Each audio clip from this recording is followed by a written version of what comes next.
Hello everyone, I am Netrabala. मेरे प्यारे बच्चों एवं मेरे प्रिय मित्रों का इस चैनल पर तहे दिल से स्वागत है। आज का हमारा टॉपिक है इशू ऑफ डिवेंचर, जैसा कि मैंने जो है बोर्ड पर भी लिखा हुआ है।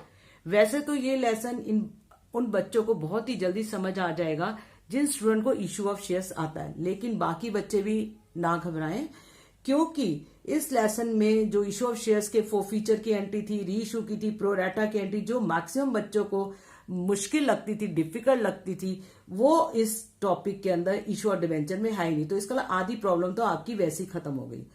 अब तो बस स्टार्टिंग से एंड तक इस वीडियो को देखें ताकि आप आराम से इस लेसन को इजीली समझ लें और अपने 8 मार्क्स पक्के कर लें। शर्त यह है कि जितनी भी मेरी इससे रिलेटेड वीडियो बने वो आप जरूर देखना और आराम से समझ लेना।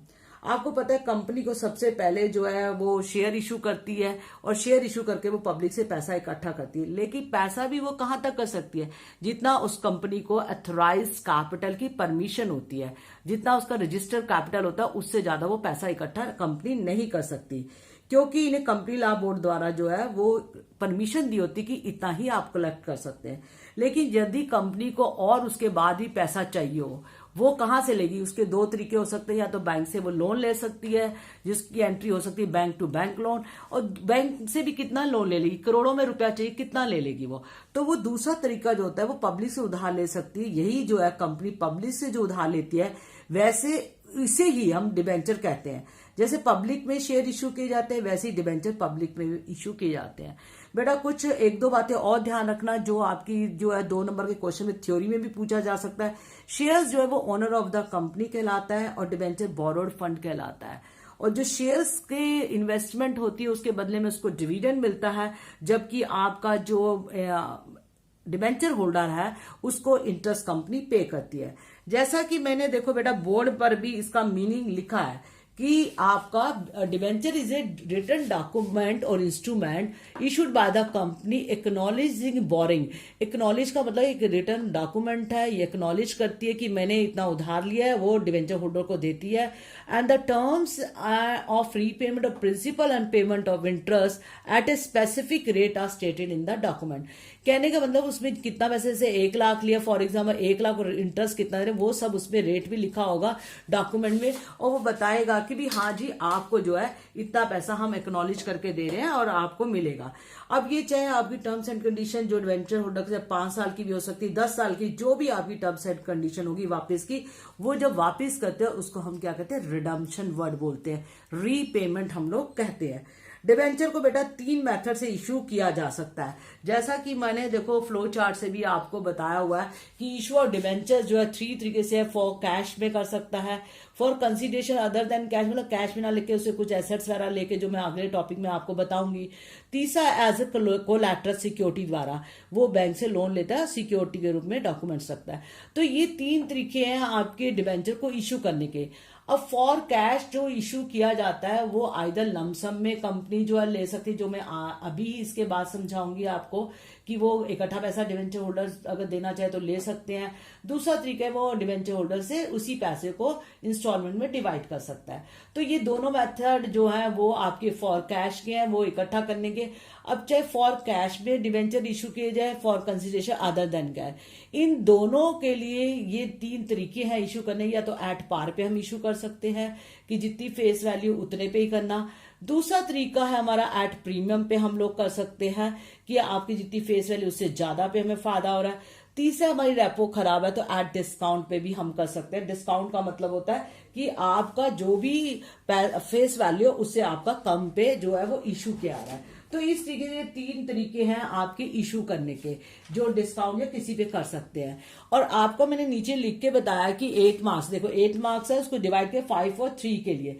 तो आज जो मैं आपको समझाने जा रही हूं कि आपका जो डिबेंचर्स है, जो इसमें बेसिक कॉन्सेप्ट क्लियर करना चाह रही हूँ कि उनमें फॉर कैश के बेटा करना चाह रही हूँ। फॉर कैश को मैं प्रैक्टिकली कैसे करना है, उसके कितने मेथड है, 2 मेथड है, केवल मैं बेटा आपको इतना ही समझाना चाहूंगी। तो मुझे लग रहा है कि अब मैं इसको जो प्रैक्टिकली आपको करके दिखाऊं। बेटा मैं जो अब आपको समझाने जा रही हूँ इशू डिवेंचर फॉर कैश, इसको 2 मेथड से हम इशू कंपनी कर सकती है। एक तो ये ऊपर मैंने लिखा ए अमाउंट रिसीव्ड इन लमसम, और दूसरा मेथड है अमाउंट रिसीव्ड इन इंस्टॉलमेंट। दोनों मेथड से कंपनी जो है आपकी पब्लिक से पैसे को कलेक्ट कर सकती है। तो मैं इसको विद एग्जांपल से जर्नल एंट्री एंड प्रैक्टिकल बताने जा रही हूँ। नंबर 1 पहले है अमाउंट रिसीव्ड इन लमसम।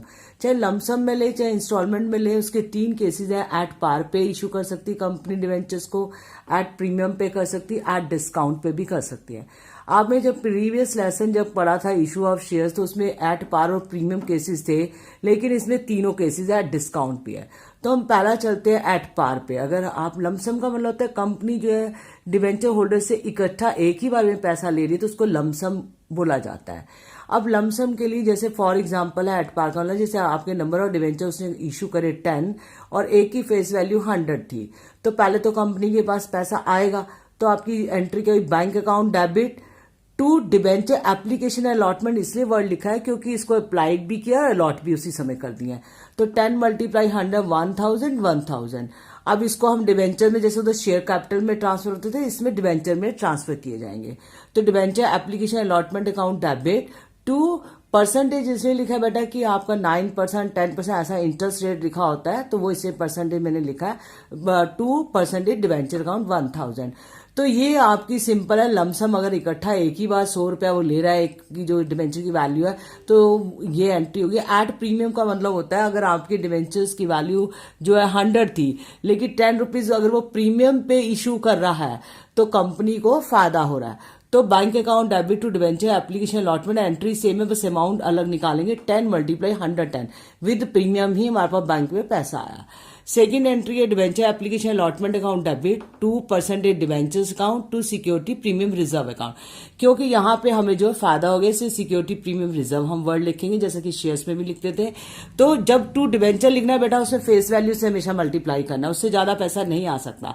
तो 10 मल्टीप्लाई 100 आपका हुआ 1000 और इसमें आपका वही 1100 आया, क्योंकि 10 मल्टीप्लाई 110 था। सिक्योरिटी प्रीमियम कितना 10 मल्टीप्लाई 10, जो आपको फायदा हुआ सिक्योरिटी प्रीमियम रिजर्व का। अब थर्ड केस में आई एट डिस्काउंट, आपका 100 का डिवेंचर था और आपको कितने में मिला है 10 रुपीज कम पे, तो 100 माइनस 10 90 रुपीज। तो आपकी एंट्री पहली हुई bank account debit debenture application allotment account 10 multiply 90 900, फिर आपकी debenture application allotment account debit 900। अब आपको लॉस हो गया, इसलिए करके आपको discount on issue debenture account को डेबिट करना, क्योंकि लॉस ऑलवेज डेबिटेड। 10 मल्टीप्लाई 10 10 रुपए का आपको लॉस हुआ है। 2% डिवेंचर वही आपकी फेस वैल्यू से मल्टीप्लाई कर।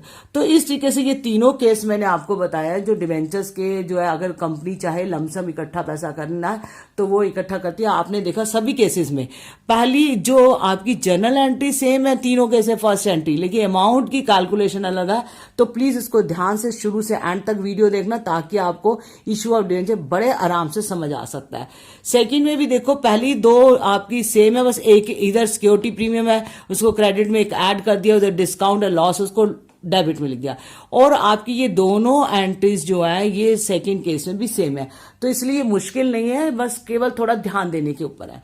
अब सेकंड केस में आते हैं बेटा, अगर amount received in instalment, instalment का मतलब होता है डिवेंचर होल्डर अगर इकट्ठा पैसा नहीं देना चाहता और वो कहता है कि नहीं मैं तो जो इतना इकट्ठा पैसा नहीं दे सकता, मुझे इंस्टॉलमेंट में देना है, तो कंपनी कहती ठीक है। तो उसके लिए क्या करना है आपको, देखो आप एक एग्जांपल लिया मैंने एट, ये भी तीनों केसेस होते हैं एट पार प्रीमियम और डिस्काउंट पे। मान लो 10 डिवेंचर 100 के थे जो मैंने ऊपर लिए वही लिया है, बस इसको 100 को डिवाइड कर दिया अलग अलग इंस्टॉलमेंट में। एप्लीकेशन के समय 25, अलॉटमेंट के समय 25, फाइनल पे हमने 50 कर दिया। आपकी एंट्रीज जो है पहली दो ही है, उसी का नाम चेंज होता जाएगा, जहां एप्लीकेशन है वहां अलॉटमेंट आ जाएगा, फाइनल कॉल आएगी, फर्स्ट कॉल जो भी बोला जाए, और सारा कुछ सेम है, there is no change. Bank account debit to debenture application account कितना था 10 मल्टीप्लाई 25 एप्लीकेशन का अमाउंट है, जो जो हम एंट्री करेंगे जो नाम से उसको मल्टीप्लाई करते रहेंगे। 250 फिर to debenture application account debit to percentage debenture account आपका, इसमें फेस वैल्यू मैंने ऊपर ही बताया डिवेंचर में आती है 10 मल्टीप्लाई 25 250। अब आ जाओ अलॉटमेंट में, debenture allotment account debit to percentage debenture account, वही 10 इंटू क्योंकि 25 लिखा है इसका भी अलॉटमेंट का, तो 250। फिर आपका bank account debit to debenture allotment का 250। फाइनल कॉल कितने की बोली हमने 50 की बेटा, तो आपकी debenture final call account debit to percentage debenture account 10 multiply 50 500, और सेकंड होगी bank account debit to debenture final call account 500। अब ये जो एंट्रीज है सारी सेम है, बस मैंने जिसमें एरो लगाया हुआ है ये आपकी अलॉटमेंट की, और यहाँ पे भी इनमें केवल चेंज आएगा और सारी सेम एंट्री जो इसमें थी वही उसमें होंगे। और इसलिए कह रही हूँ मुश्किल नहीं है, केवल ध्यान देने के ऊपर है। अब एट प्रीमियम पे मैंने कहा 10% प्रीमियम, मतलब फेस वैल्यू पे निकालते हैं 10/100 मल्टीप्लाई 100 तो 10 रुपए हुआ। तो अगर कुछ भी मेंशन क्वेश्चन में नहीं होता, आपको अलॉटमेंट के साथ ही प्रीमियम को शो करना है। 25 इसका था, 25 इसका और 50 इसका, 10 प्रीमियम का हो गया। पहली entry same, bank account debit debenture application आपका 10 × 25 250, debenture application to debenture 250, same है ये वाली एंट्रीज। देखो अब यहाँ चेंज आ रहा है, डिवेंचर अलॉटमेंट अकाउंट डेबिट आपका जो है 350 होगा। क्यों? क्योंकि 35 से मल्टीप्लाई करना विद प्रीमियम आप रिसीव कर रहे हो। 2% डिवेंचर अकाउंट 10 × 25, फिर 2 सिक्योरिटी प्रीमियम रिजर्व अकाउंट 10 × 10 100। तो ये आपका जो है ड्यू में आपको अलग से प्रीमियम दिखाना है, जैसे कि हमने ऊपर भी दिखाया। नेक्स्ट देखिए, bank account debit to debenture allotment account 350, क्योंकि आपको विद प्रीमियम मिल रहा है। फाइनल कॉल में फिर सेम है, debenture final call account debit 10 multiply आपका 50 है 500, 2% debenture 500, bank account to debenture final call 500। अब नेक्स्ट केस में आएगा एट डिस्काउंट। अब 10% डिस्काउंट पे है तो उसका पहले एप्लीकेशन 25, अलॉटमेंट में आपका 15, फाइनल कॉल में 50 आपका। अब देखिए पहली entry same, bank account debit to debenture application 250, 10 multiply 25, फिर एप्लीकेशन टू डिवेंचर अकाउंट में आपका 250। यहाँ देखो चेंज आ रहा है, मैंने इधर एरो लगाया। डिवेंचर अलॉटमेंट अकाउंट 10 मल्टीप्लाई 15 150, क्योंकि 15 रुपीज है, अगर कुछ नहीं लिखा तो डिस्काउंट आपको अलॉटमेंट में ही शो करना है। तो आपका डिस्काउंट और इश्यू डिवेंचर क्योंकि लॉस होता है, देखो इधर भी डेबिट किया, देखो ऊपर भी मैंने लमसम में भी बताई थी सेम बात। 10 मल्टीप्लाई 10 100 और 2% debenture 250, debit equal to credit होता है, वैसे ही फेस वैल्यू से मल्टीप्लाई करोगे तो 250 आएगा। नेक्स्ट है bank account debit to debenture allotment account, इधर 150 आएगा बेटा, क्योंकि आपको जो है 100 रुपीज का लॉस हुआ उसको नहीं दिखाना। कई बच्चे गलती कर देते, 250 दिखाते, 250 नहीं आएगा, 150 आएगा बेटा। नेक्स्ट है debenture final call account debit to percentage debenture account, क्योंकि 10 मल्टीप्लाई 50 500, फिर bank to debenture final call 500। आपने देखा पहली इसकी भी 2 एंट्री, इसकी भी, इसकी सेम, लास्ट की भी 2 एंट्री, इसकी सेम। बस अलॉटमेंट में समय देखो तीनों में एक एक लाइन का फर्क आ रहा है, देयर इज नो चेंज। तो आपको ये ध्यान रखना है कि हमारे इसमें कोई भी चेंज नहीं आ रहा। अगर आप ये शुरू से एंड तक की वीडियो आराम से ध्यान से देखोगे बच्चों, तो आपको इजी वे में मैंने कोशिश करी समझाने की, आपको इसकी जर्नल एंट्री समझ आ गई होगी कि लमसम में कैसे करते हैं तो इंस्टॉलमेंट में कैसे की जाती है। I hope you all understand the basic concept and journal entries of issue और डिवेंचर। प्लीज बच्चों, यदि मेरी वीडियो अच्छी लगी हो तो लाइक, सब्सक्राइब एंड कमेंट करना ना भूलें। जल्दी मैं अगला टॉपिक एक्सप्लेन करूंगी। धन्यवाद।